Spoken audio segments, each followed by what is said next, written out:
I had a very interesting youth after I became Muslim, because one of the interesting things about converting to a religion with a lot of fervor is that it's almost like a temporary insanity that you go through, because you are just so filled with this incredible inshirah, this expansion that occurs. And when I was in high school, I was kind of a daredevil. I used to do things that I think now I would consider completely insane.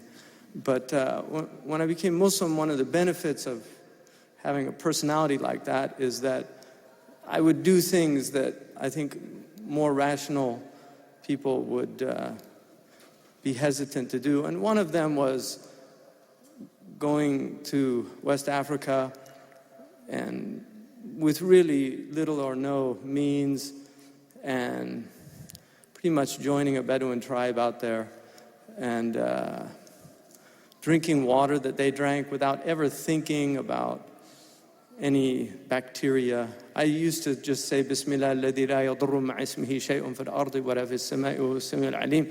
And I was convinced that that was enough, which is why you need that hadith with also i'qal wa tawakkal, tie your camel and trust in God. So taking pills, preventative pills, is sometimes a very useful thing to do. But I didn't think like that at that time. So when I was in Mali, I got amoebic dysentery. And I was with a man who lives in San Francisco. He was an eyewitness to this, named Hassan Barrett. Had it not been for him, really, I was very fortunate that he was with me, because I was in a place, there weren't any hospitals. There's no 911. You can't call and an ambulance shows up and takes you. And I was literally defecating blood and going into what I would now understand as a dehydrated state. I couldn't even get up. I mean, he had to clean me. He took care of me during that time that I was sick. But I was very fortunate in that some French tourists happened to come in to town, and he was telling them about what was going on with his traveling companion, and they gave him Flagyl, which is an antibiotic, and it's specific to amoebic dysentery.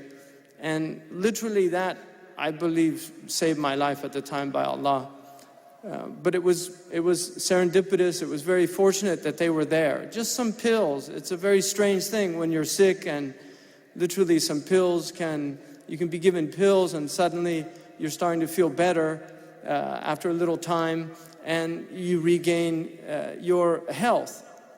So these things, when you watch these things, they're very real. There was a man who wrote a book called Guns, Germs, and something or other. Steel, Guns, Germs, and Steel. I think Jared Diamond's his name. Anyway, they did a documentary on that, and he's a scientist that studied disease. And when he was in Africa, he was in West Africa, Sub-Saharan Africa, and he was in a malaria clinic. And if anybody saw that documentary, it's the most powerful moment, I think, in that entire documentary, where he literally breaks down and starts crying. I mean, there's a PhD American scientist, wrote a very callous book about the influence of guns, germs, and steel on civilizations and their rises and falls. And there he was confronted with the reality of a disease right in front of him, and seeing little children that were dying from this disease, and he broke down. It had a serious impact on him. But I want also to remind you of a few things. As somebody who lived in this area, and Imam Majid can say the same thing. You can talk about all the tragedies in West Africa and you can talk about poverty. Like they said that Mali was one of the poorest countries in the world. I spent enough time in Mali to know that Mali, in my estimation, is one of the richest countries in the world.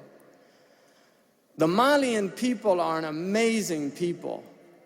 They have beautiful social networks. They have a religious community. They're wonderful, generous people. The Bambara people, the Pwale people. You go and sit with these people, And they don't need Prozac. We've got dogs on Prozac in America. And you know things are bad when the dog is depressed about the house he's living in. No, seriously, we have dogs on Prozac. There's probably some veterinarians here that have depressed dogs. We have cats in America are depressed. So when you talk about impoverished countries and wealthy countries, that depends on what standard you're using to determine what is poverty and what is wealth. If you're talking about material wealth, Mali is definitely one of the poorest countries outwardly, but it's also one of the richest countries in the world in terms of natural resources. Uranium deposits in Niger and Mali.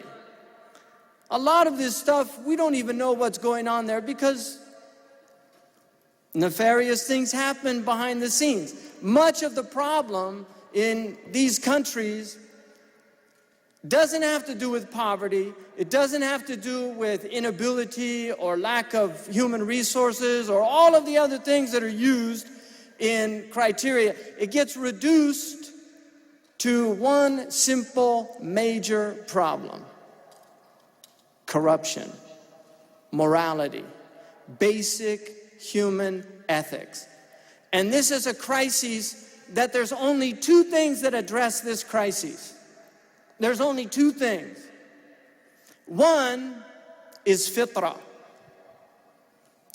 Fitra. People that have an access to their original nature. And this is why you'll meet people who are not necessarily religious, but they're morally upright people because they're connected to their fitra. But the other thing that addresses this problem is religion itself. The beauty of Islam is the religion of fitrah, that it addresses human nature. It recognizes our weaknesses and addresses how to deal with those weaknesses in the book of Allah subhanahu wa ta'ala and in the sunnah of the Prophet sallallahu alaihi wasallam. If you look now, one of the most interesting things that's happened